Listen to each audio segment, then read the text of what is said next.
I remember I was watching a talk show of women, and they were talking about that. Yeah, sometimes they use porn to spice things up or get, educated.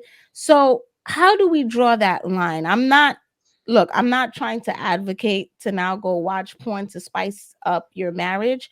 I understand why, though. I get it. I understand why certain sexual therapists would recommend it, because for certain women, it also ignites them to quote unquote be more sexually aware for themselves.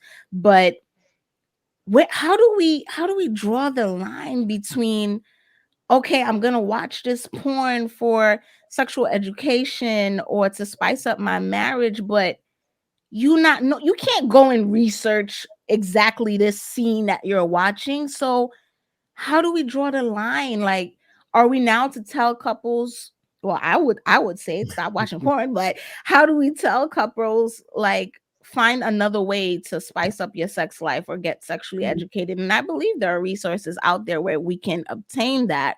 But for those that still think that is the avenue, what would you say? Because based on that, I'm like, you can't know what is behind this scene that you're watching. You can never know. And so whenever I've seen therapists, I mean, even like Dr. Caroline Leaf, who's such a well-respected therapist, followed by so many people online, she said had a post similarly encouraging couples to watch porn. And I am still working with survivors whose videos are still on Pornhub, and they were in the industry at that point. They left, they look back and they're like, I was actually experiencing mental illness, trauma. I wasn't fully present or consenting really to what I was in. That was the roughest period of my entire life, my lowest point. I was very suicidal, but yet I still see this company is making millions of, still making money off of those videos. It has millions of views. And so to any therapist that's even encouraging any couples to watch porn, they need to just check I'm assuming they don't know a lot of the things I've just shared, but I would hope that if they did know, they would think twice about giving that advice.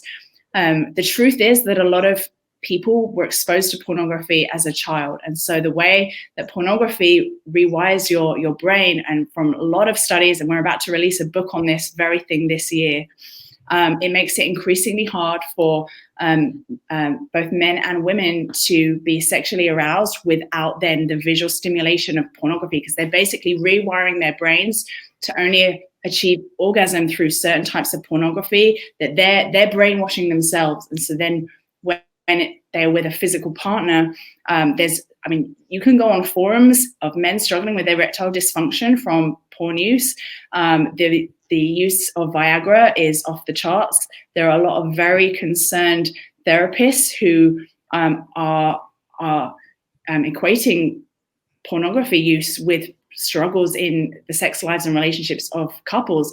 The solution isn't to introduce more porn.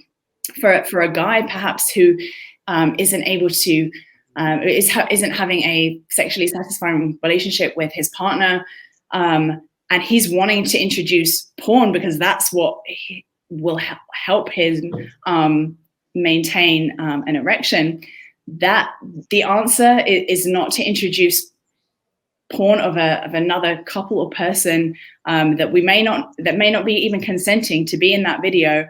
A lot of women, especially, they experience it as a form of cheating, knowing that their partner is watching porn and being sexually aroused to the body of someone else. And so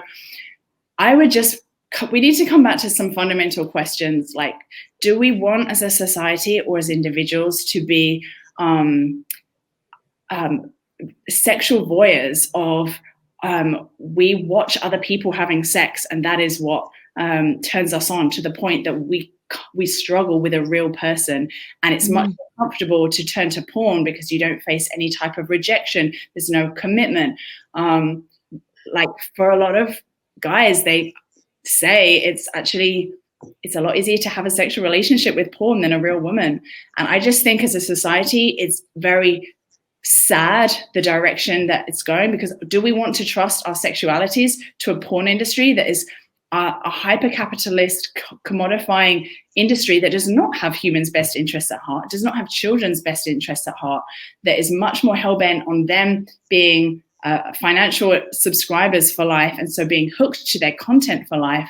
These are nefarious characters. These are villains. Pornography directors and producers, and we've interviewed a lot of them, they are sadists. They talk about wanting to capture women's pain on camera, and the type of pornography that the majority of porn directors and producers are interested in making would really disturb us. And so the questions that need to be asked, I think, are a lot more just deeper than surface level of, do we want to encourage society to go in this direction, or should we actually say maybe the fact that culture is encouraging this, is normalized, should be a problem? Like,